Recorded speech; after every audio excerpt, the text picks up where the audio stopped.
Hey everyone, welcome back to the Sync podcast.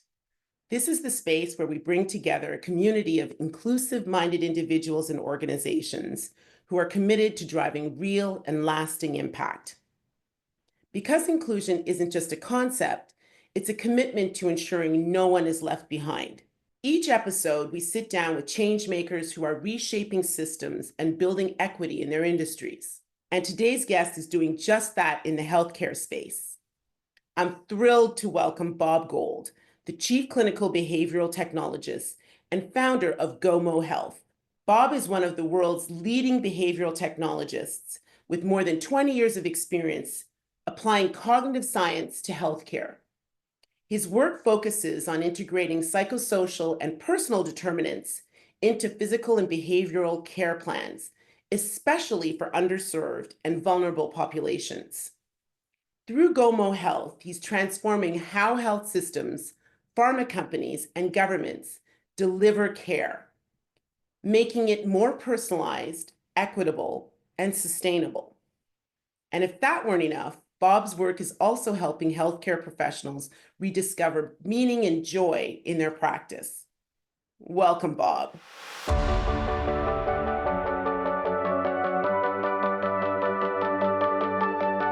So Bob, welcome to the Sync podcast. It's great to have you joining us today from Asbury Park, New Jersey. It's we don't usually get people from south of the border, so it's nice to have some variety on our show. We were looking into your background, and you've had a pretty interesting trajectory, going from starting tech companies into the behavioral health space. And give me a sense of what prompted you to make the shift. Like, it's not necessarily an obvious leap. Yeah, Nicole, life's a journey. So in between all that, I owned and operated Magnet Pictures. It was an animation company. We won 2 Emmy Awards. We did all the animation on the Rosie O'Donnell show and The Nanny. I don't know if Wow, that made it. I think they probably made its way to Canada, those shows. it did.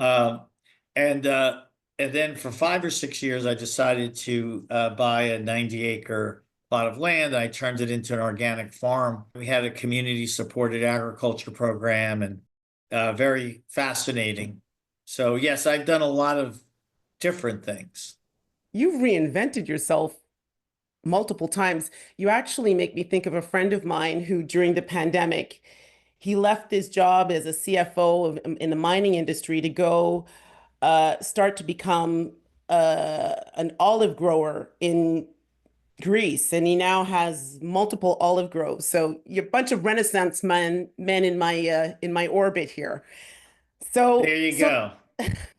Talk to me about GoMo Health, because it's, to me, what speaks to me about the whole concept of it is it's groundbreaking in the mental health space, and really is a vehicle to bringing mental health to a broader communities. So talk to us about what prompted you to start GoMo Health. Yeah, so my actually I got involved in understanding how the human brain works and how it results in various behaviors. Actually, when I was working in the financial services industry, trying to get traders to understand 20 dimensions of data very simply. How do they process that? How does the brain work? And can they make a decision? How does it affect their behaviors? So, and then from there, I was involved in the astronauts with NASA in helping them cognitively understand the 186 knobs, and then with some Marine pilots, and I applied it to loyalty systems. So I began to work in the 90s with some of the top neuroscientists, behavioral, clinical, developmental psychologists on how the brain and resulting behaviors work. And then about 10 years ago, as I was getting older, I wouldn't say I'm maturing at all because I've stayed the same since I was a kid. But as I was getting older, we all experience health. Health's part of everyone's life. And I really saw that a lot of the way health is delivered doesn't really address the brain and brain health in a way that is helpful to people at home, work, and play outside the few minutes they may have in a therapy session. So Hmm. that's how I started the health, journey. It's wild to me because you go from working in the entertainment industry to working, with astronauts and submarine engineering. And I spent a lot of my career in the financial industry. I started out my career in banking and on the trader floor, in fact, is where I started out. And so hearing you talking about the unique beast that is trader psychology and how that plays into the decision making, the reactions, and even frankly, the emotional state that you're in when you're in that high intense space, ironically, pretty relevant in the past few days. To thinking about the neurology and the brain functioning behind mental health. You're right. We always talk about mental health as a product, sort of like what we see after the fact, but you're talking about what's going on before that sort of prompts what you're seeing. Is that a Yeah. fair So sort of? and the reason why I use brain health Yeah. versus mental health, there is some connotations that may not be really true in the term. Mental health means to a lot of people, someone has an issue. Like, so I have anxiety, I have stress, I have depression, I have borderline personality disorder, or I have a clinical diagnosis of mental health. And that could be true. And GoMo works with a lot of people like that. But everyone has one brain. And even with people with diabetes or other issues, your brain decides to not eat right. Your brain decides to not Mm. exercise. Your brain decides, unless you're a type 1 diabetic, which you are genetically disposed, type 2 diabetes, your stomach doesn't decide to be a type 2 diabetic, your brain does. So the idea of brain health is we have a digital therapeutic that we developed using the science Hmm. of 30 years with algorithms on how to get people to have more self-awareness and critical awareness of who and what they are and how decisions affect, and to help them form a routine, which then could become a schedule, which then starts to change their outlook. And we give them little things to do, and they feel good and successful, and they feel more invested that they can get through this. And then that outlook change is beginning to change some cells in the brain and the construction of matter in the brain, which is in science world called neuroplasticity. So and that's how you form a habit. So instead of ruminating about your issues, we engage people in small snackable bites throughout their day, ask a lot of questions, adjust, and help them have a positive outlook. But that takes time and discipline. It's not just a couple messages, it takes a Right. while. And also, what it speaks to is it's not transactional in nature, in that you're not sort of sitting, getting in your car, driving to a therapist. Not that there's anything wrong with that element of helping mental health or supporting mental health um, issues. But what I'm saying is that this speaks to me as looking at this much more holistically and seeing that brain health has knock-on effects, in my from what I'm hearing from you, both beyond the brain, physically elsewhere, and also has what we call mental health benefits. Is that a fair Yeah, so two things. So from, let's say, just an employer perspective or employee, I'm one of a few people in the US on this team to quantify from an economic perspective the economic benefits of brain health. Now, Ooh. if you look at, there's definitely correlations between simple things like absenteeism, retention, workman's comp, and then fascinatingly, there are correlations to gross margin, innovation, process improvement.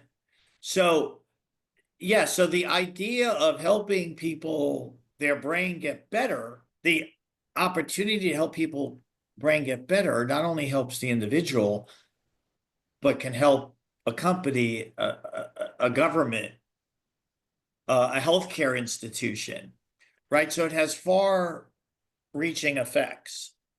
So this really resonates with me. Not that everything you haven't said that you've said hasn't resonated with me, but what this sort of ties very closely to the approach and philosophy behind our organization, Synclusiv. So we absolutely believe that there are ethical benefits to being more inclusive and having more inclusive workplaces. You know, we absolutely believe it's the right thing to do. And from what I'm hearing from you, it is taking care of your health, taking care of your brain health has it is the right thing to do. But beyond that, it is directly correlated with higher performance, higher engagement, higher innovation, higher return on investment. And so at the end of the day, what I'm hearing from you is very much what I always say about inclusion is there's nothing but upside. Like it's all upside. Take care of yourself, take care of your brain, take care of your performance, but also take care of many other aspects of your life. Yeah, and one interesting way we do that is practice. So one of the Mhm. interesting things when I came into healthcare 10 years ago, I said it's fascinating. Healthcare doesn't apply basic techniques that every other industry does in Mhm. following people. So I'll give you an example. Football is 32 to 1 practice to play, similar soccer. Acting is the same way. So I'll give you an example. If you're going to learn to play the piano, so what happens is let's equate the piano instructor to a therapist or a primary care doctor or nurse or pharmacist. So they'll come to your house or you'll go to them for half an hour and they'll play with you. And then what do they say? Nicole, hey, if you want to Go make the practice.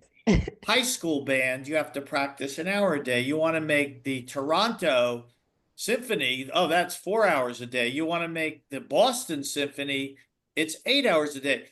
And then they may watch you and come back and watch you, but you have to practice.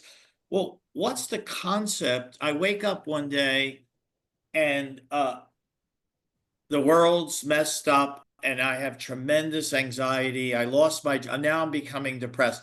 So I go to, let's say, even if I have a therapist to go to, I go to them, but then I go back to work life and Mhm. play. How do I practice living with depression and then working my way out of it and then ultimately thrive? What's the concept of practice? That's what GoMo does. We give people little things to do and everything is personalized. So we engage 10 million lives a month across the world and no one gets the same messages. So again, we have a vetted evidence-based science with algorithms. So based on how you answer questions, based on your family situation, based on what you're going through, it adjusts. So when we ask you something, you're more likely to answer because you see how it adjusts to you. So you feel like it's your plan of care. You feel like your lifestyle is influencing what we're suggesting. It's not some smart third party clinician just telling you the 6 things to do. And you're sitting there saying, you don't know who I am. I can't do those things. It makes no sense, whether you should or not. So Well, that's how we kind of work. It's sort of fascinatingly different. first of all, the thing that really is exciting to me about what you just said is you are literally getting a unique, fit for purpose support system to help you to optimize your brain and mental health and to achieve your goals in terms of, whatever you're trying to adapt to or manage through. And so that's the first thing that super excites me about this, because spent a lot of my time in remote regions across the world, frankly. And one of the challenges that we face in remote regions is a lot of people don't understand the unique contexts that people are confronted with when a lot of therapists and a lot of these systems are sort of designed around urban settings and people who live in fairly urban environments that are supported by the resources that are available to you in an urban environment. And so often the feedback I would get from staff being a head of HR is they don't understand, like, this is the city folks trying to tell me what it's like here. They don't understand. I'm by myself. My family's all back in who knows where, back in, in Utah, and I'm out here in northern Canada, and I have nobody around me who I care about, and I feel very isolated, and no one understands that. And you're trying to tell me, fix yourself. Like, it's like, essentially it's you.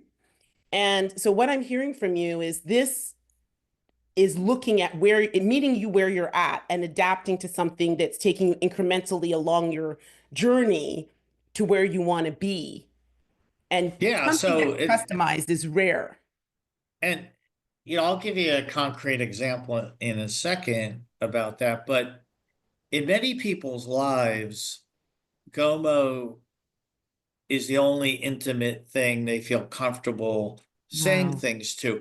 I mean, it's tough to look at another human and say, I may harm myself or others, or I can't do this anymore. I'm going to leave my wife, whatever it may be.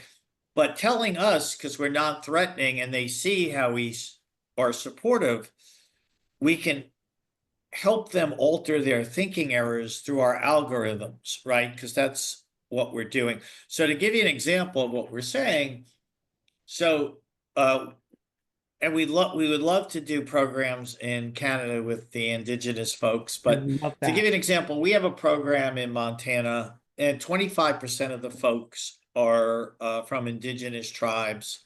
There's 6 tribes. Some live on the reservation, some live off, and this is a drug court treatment program with Montana. So it's for discharged prisoners and folks picked up by police and people who have nonviolent substance. And it also includes employers' recovery, treatment, and recovery program. The whole drug court treatment program is a year, and it's intensive from a therapist perspective the first month or so. Right. You go, and then you have a peer support specialist that continues with you for 3 months. But basically, after about 6 months and a few sessions, you're on your own. But even during that, you're on your own 99% of the time. So what happened is at the end of the year, we got thousands of people in that program to request GoMo have an alumni program. So we're with people after they graduate. Right. So now we're with them, and it gets a little less. Our messages get less. It's more lifestyle mode. But the data is we got 50% of the people back to full-time employment. And we engage with folks, let's say on the reservation differently than if they're live in Billings, because Hmm. there's different belief systems. So, but we ask, we just don't assume, right? So we ask and we individualize it because no two people are alike. Uh, and to give you one fascinating example, never before in the world was this discovered. So we discovered that people with substance use and treatment or recovery who have children ages 7 to 17 have 3 times as much relapse and rearrest because the stigma, they feel so bad about themselves, they don't know how to communicate to the children. It keeps them on edge, it produces more thinking errors. So we have a parenting track that we've given them activities. Here's something to do, here's how you communicate. And then we also have a support person track for their spouse or loved one or parent who's ever helping them. Because a lot of times families try to help the person who's experiencing, call it a behavioral health issue or substance, but they don't know what to do. And sometimes they create more stigma, not on purpose. Right. And then what happened is you saw the data go down. So now we've reduced the relapse and rearrest with people who have Oh children my age God. 7 to 17. But because we collect over 50 to 100 data points longitudinally on people that are never collected, the only thing that's typically collected are notes when I go see my therapist or I go whatever for, Right. but it's you're not collecting all other data about what's happening at home, at work, in my family. We are. So just think about the value of that data to employers, to health systems, to clinics, to governments. That is incredibly powerful because one of the things that I observed in my 30 years in HR and managing benefits programs, and we had a number of employees who would frankly cycle through um, facilities, rehab facilities, and we take them to the more sophisticated and more frankly more expensive facilities progressively to try and get them all the help that we could. And we scratch our heads at why we would have relapses. And one of the things, anecdotally, completely anecdotally, that because I started to just ask questions, because I used to reach out to these folks one on one just to say, how can I help you? Like, I just don't understand. I just want to be able to help. And one of the things anecdotally that we'd heard from them was it is so let me just take our indigenous employees. Um, I had a white therapist who had no clue what my reality is like and what I'm going back to when I go home, and that I'm going to be surrounded by people who are using, and that like the community has an issue and I don't have a support system when I go back that's going to help me to stay on track, and they don't understand the lived history of my people that has that has contributed to my experience. And the same was the case with some of our Black employees who would say, like, I this person does not understand. I want a Black therapist. Well, go and try and find Black therapists.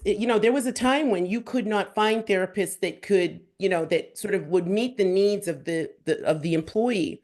And so what I'm hearing from you is the adaptability of the program, but also the ability to actually pinpoint what are the factors that are leading to relapse so that you can address those factors and what it caused you to realize. Again, coming back to the notion of holistic that you mentioned earlier, like you're looking at this from the angle of what are the support systems and how do we equip those support systems to be able to support the outcome that Yeah, and person is looking for. because Yeah. we are fairly widely deployed, I mean, we work with over 20,000 clinicians, therapists, Hmm. folks, peer support, others who use GoMo because they get the data back before and after the appointment. And also they love it because their we're like them being with people in the field, helping them practice, apply, rethink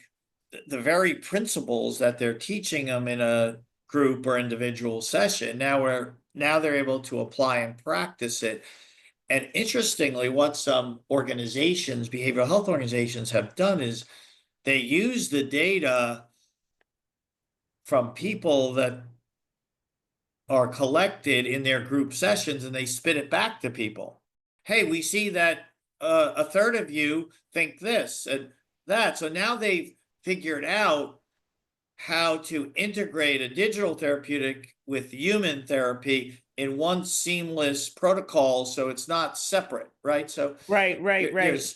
there's fascinatingly new techniques on redefining clinical pathways, care plans that we've helped our clinicians discover how to do that. So, question I have for you, because you can't help people who don't come to the table for help. So, and I can tell you, coming from, I was born in Jamaica, and even the notion of mental health in Jamaica is anathema. Like, people don't even, no one wants to hear that, you're struggling in any way. They can understand you having something like cancer or diabetes, but they don't culturally relate to behavioral health issues. They consider it your fault, your problem, fix it, behave yourself. And so, how do you cross that divide culturally, because you can't help people who won't come to the table for help? So how does GoMo break down those barriers and, frankly, cultural stigmas associated with these sorts of, remedies? I wouldn't even want to call them remedies, but solutions. You can't, if you can't get them to the table. So how do you get Yeah. to people? So, yeah, I mean, first, let me say nothing in the world works for everybody, right? Right, So, and no therapy, drug, anything works for 100%. So, right. so, but if we could affect 30%, 50%, 70%, but just to give you an idea, I'll tell you how we do it in a second. But just to give you an idea, in the US, across Black, white, brown culture, across everyone, socioeconomic, 20% of women don't go see any Mm, doctor, physical, mental, and 30% of men. Now, if you get into some specifics, I think Hispanics, it's like over 40%. hmm. Black is about 35%. So, so how we kind of do that is if someone is just getting our message through their employer, hospital, health plan, through their town. We have some towns now that are starting with GoMo, Oh, Healthy amazing. City. So it could be a community center. We have the United Way sponsor some of our programs. So if someone's willing, like I said, we have a thing, unlearning to learn. It's sort of a concept. So what that means is we start out by asking questions, first of all, because if we're expecting someone to be loyal or stay with the program, we have to show them loyalty first. It's not, hey, we're going to tell us what your problem is. We're going to tell Mm, you what to do. So we ask questions in the digital engagement, and based on your answers, it may ask some other questions, right. right? And then, like, for example, you know, if you indicate that you'll never go see a doctor, we say, why? Whatever, why? Like, and we have now the 8 top choices. So we just say check which box plus other. Yep. And so that's used to help understand. And then the system is addressing those things. So we first have to let the person know and believe that we're kind of trying to understand them. Right. So cognitively and behaviorally, trust is you will not put me in harm's way, or I will not put myself in harm's way. Okay. And on a given issue, trust is absolute on a Right. particular issue. So credibility is you will further my cause, or I will further my cause. There's three levels of credibility: perceived, surface, and earned. So there's 8 factors in someone's own believability, all of us. And if I just use trust and credibility as two main, and I score them on a 1 to 5 each, if we could build up where the engagement scores a 7 between trust and credibility, Right. you'd be shocked. We could get almost anyone to do anything we ask them to do. Okay, now, so first of all, trust, how it works scientifically. Trust, I can't trust something if I don't believe it knows anything about me. So we ask a lot of questions, because initially, even if GoMo or the program is perceived as credible, like it could help me, so maybe I begin to give it a 3 for credibility, Right. but a one for trust. So I'm at a 4. A 4, we're not going to move the needle. So then we start asking questions, and it starts adjusting, and we give them little things to do, and they're like, oh, okay, I see. And then we start maybe suggesting different ways of thinking about your spouse or your work or your life. And they start, okay, maybe I'll listen now a little more. Okay, so now we're building points on Right. both Right. trust Right. and credibility. So that's the idea of what we do. That's why it's not a magic bullet. Things take time to earn people's respect. But if you do that, the results are amazing. And like, to just talk one example. So in Kenya, to your point about Jamaica, Right.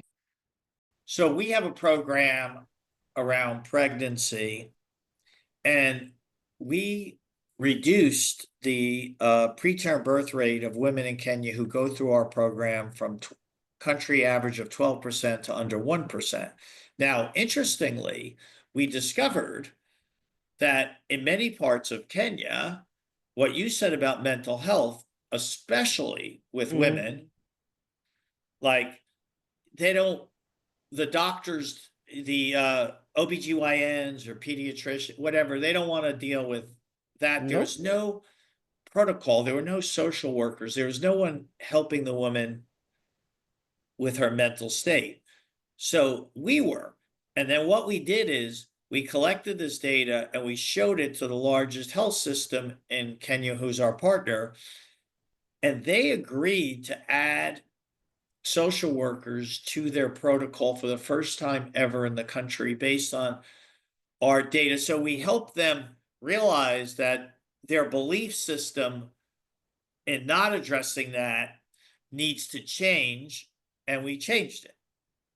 But you know what I'm hearing from you is because, to your point, if I go back to what you said at the outset, everybody's got a brain. So at the end of the day, it's denying that, culturally saying that this doesn't exist, or we don't recognize this, or we don't acknowledge this, does not make it go away. It's there.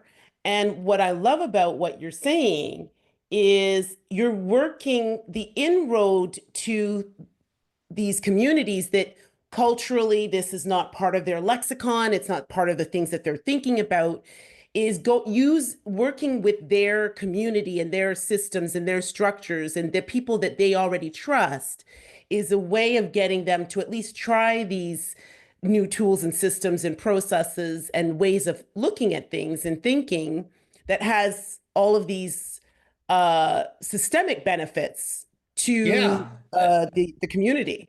And, like right now, we have over 200 employers that use GoMo, but just to give you an example, uh, we're in conversations with a few large employers that have over 300,000 people. Now, the characterization of these are fast-paced, churn and burn Mhm. types of organizations.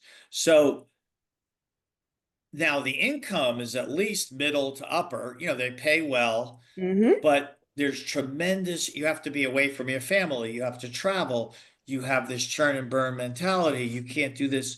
So it's, to your point, Nicole, everybody has one brain and it's these issues. So the cost to that employer every time someone quits or gives up, Oh, the yeah, cost of them being innovative or processing information or listening is so high.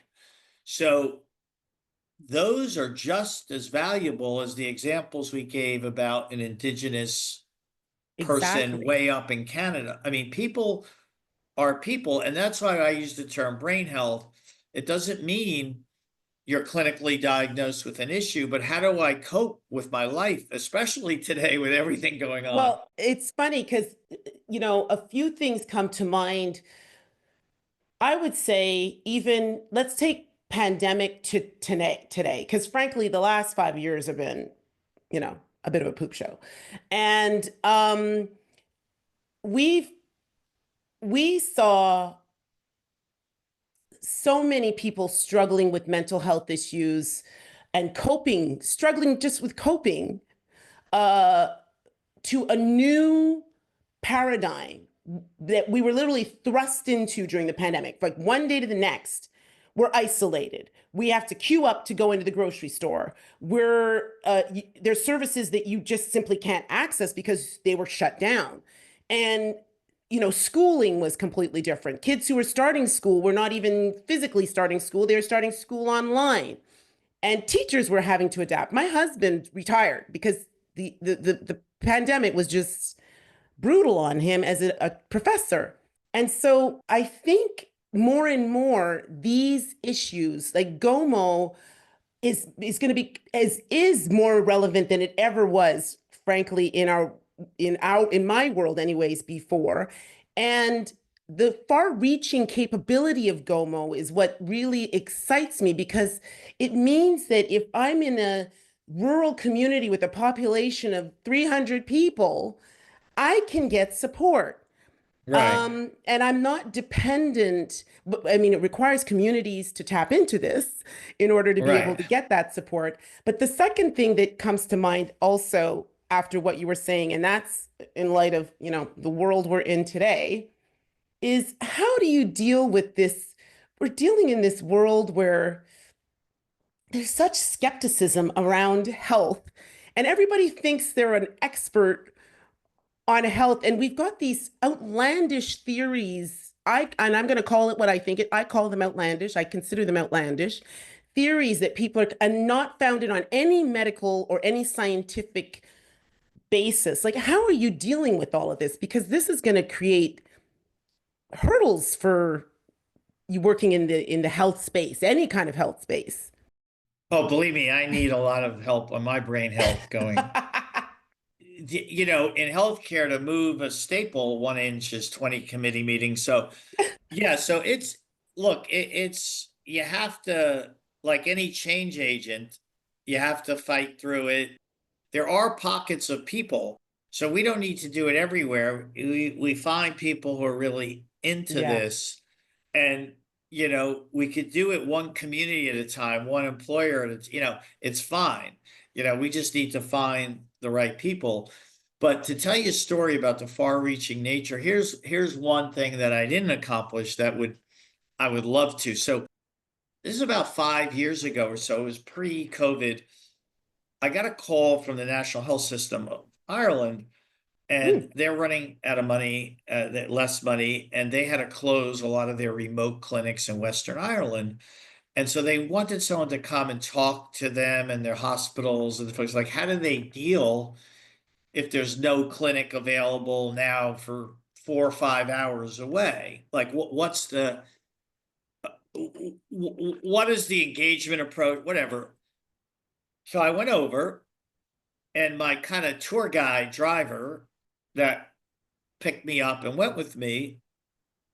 So we're into it, and he was about 2 days into it after he heard about he's at the 4 meetings.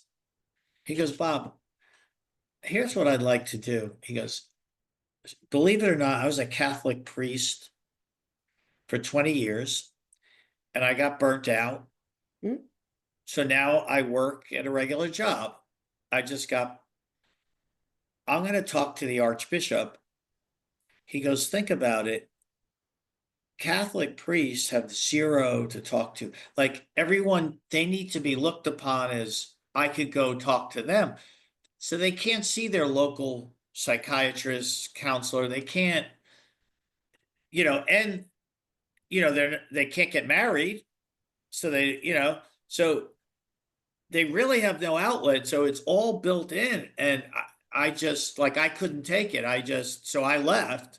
But he goes, something like yours where they could transparently and non-threateningly help them would be awesome.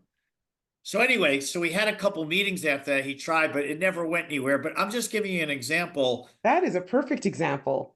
I'll give you an example. It's like to your point about a community of 300 people have no like here's people, nothing to do with money or anything. They can't be known as someone who has all these mental health issues.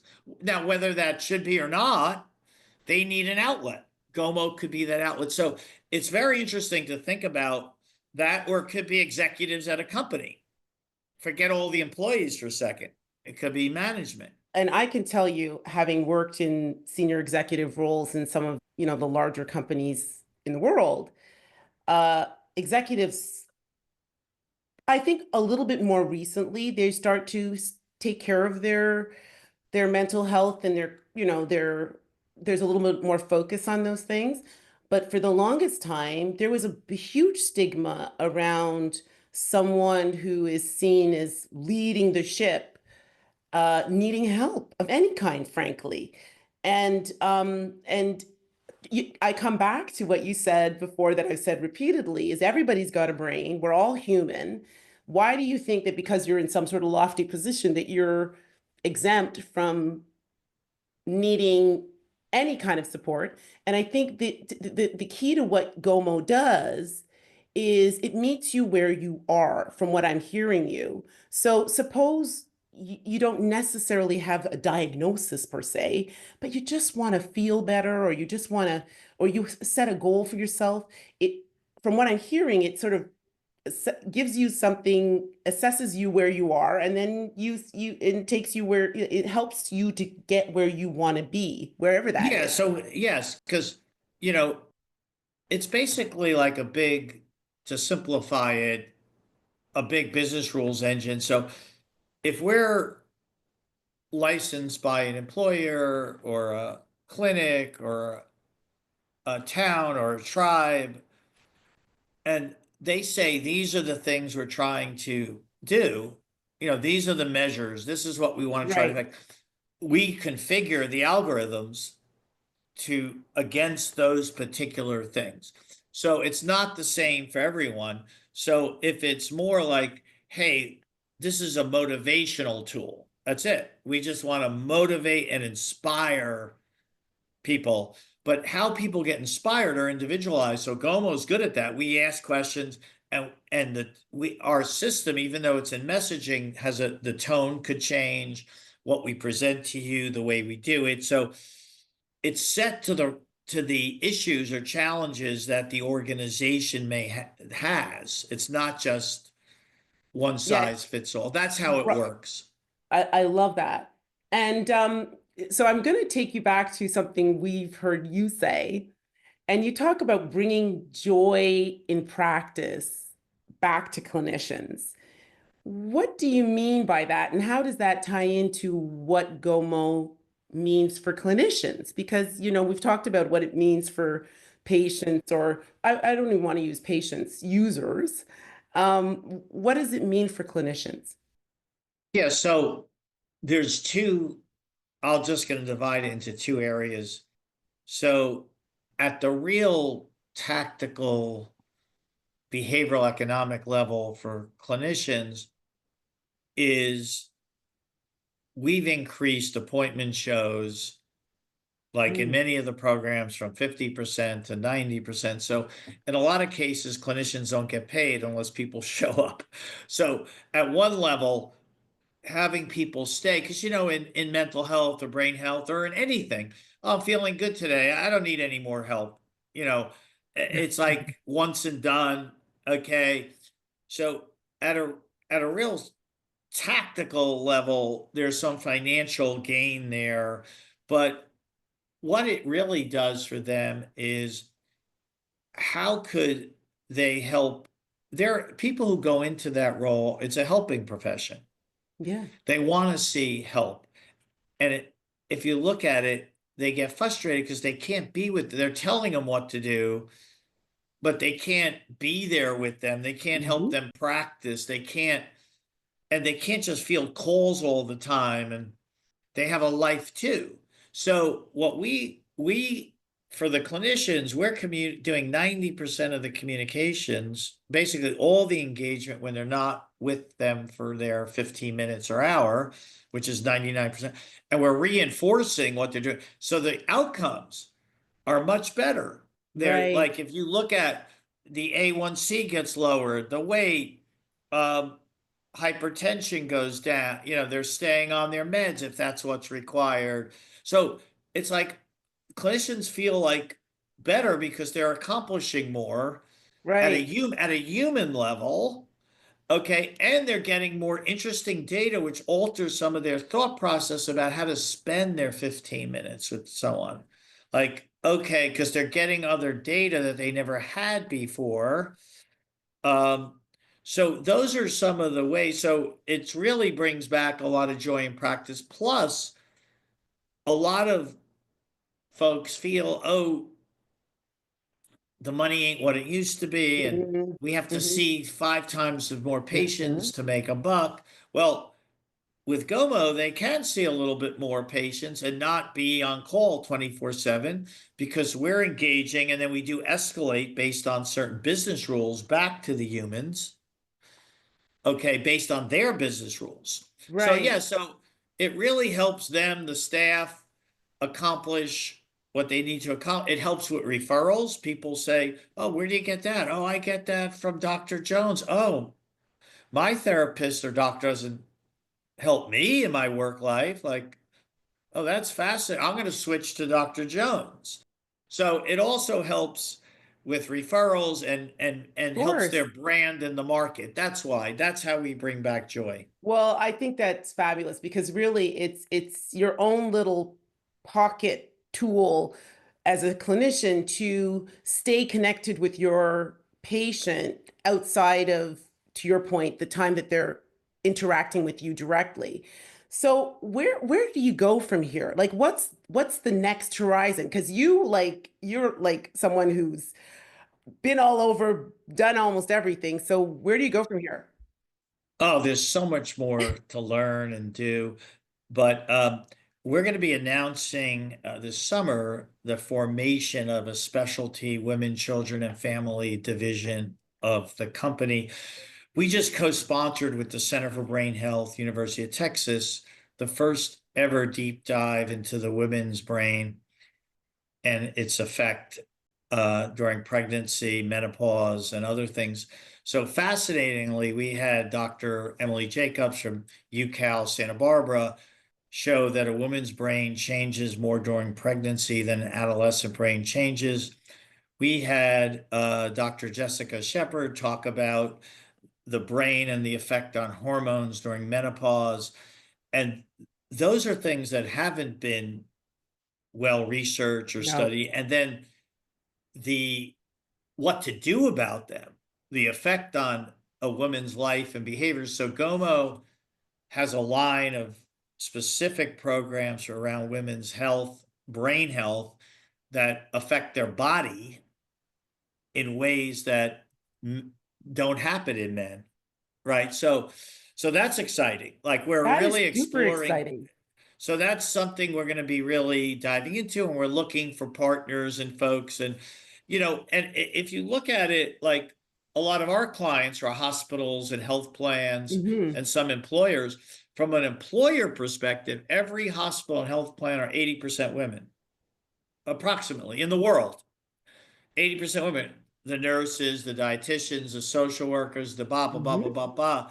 So And yet the particular body brain connection, Gomo's on helping lead that effort and adjusting how we engage and help them in very powerful ways. So that's one thing next That on is super our exciting. agenda. And here's the takeaway, because we've been talking about mental health, and that's why I want to bring us back to what you did say, which is brain health.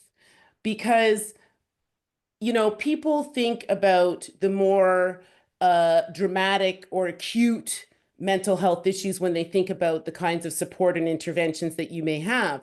But what you're talking about is there are normal cycles we go through as a human being that have behavioral, cognitive, implications for you and physical implications. And as someone who is postmenopausal, who is menopausal, I can tell you, women, ladies out there, there are very material changes to everything, frankly, just about everything. The shape of your body, the way you think about things, the way you react to things, your patience, all of these things that, and you will sometimes not even recognize yourself because it happens, so it's such an about face from what you may have been used to throughout your life.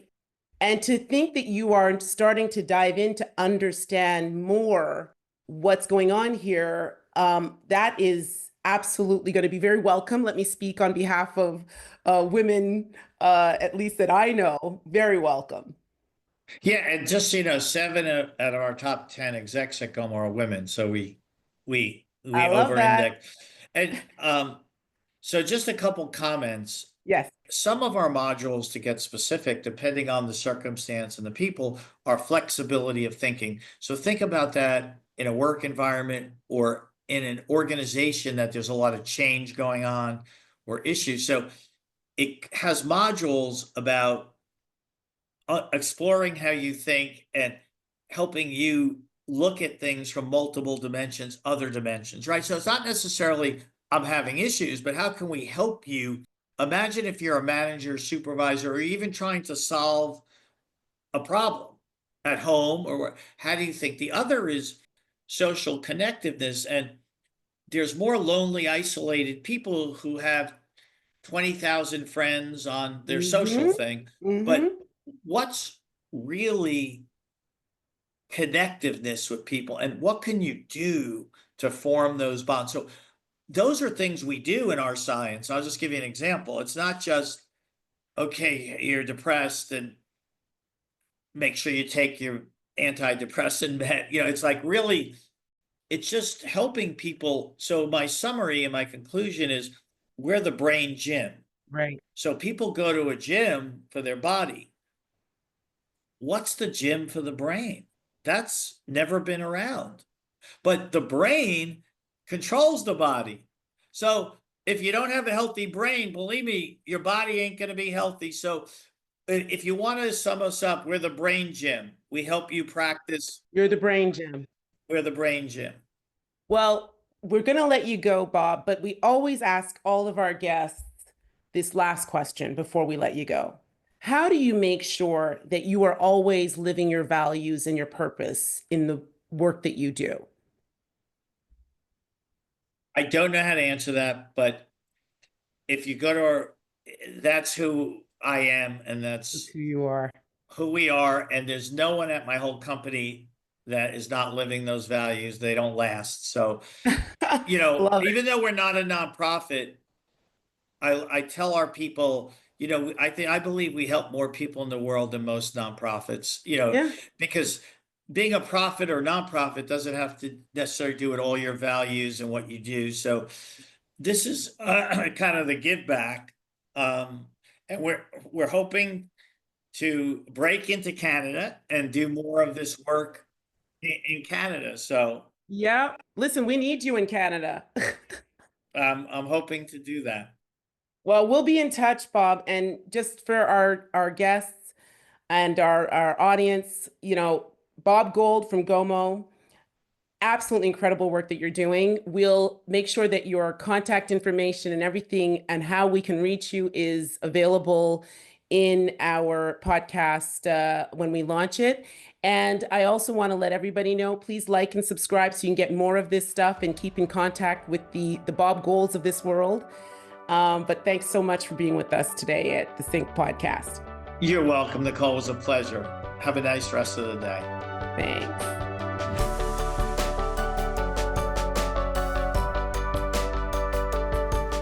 Thanks for tuning in to the Sync Podcast. If you enjoyed today's conversation, be sure to like, comment, and subscribe. The Sync Podcast is brought to you by Synclusiv, where we're building inclusive workplaces that work for everyone. To learn more about how Synclusiv can help your organization create real, measurable change, visit synclusiv.com. Until next time, stay in sync.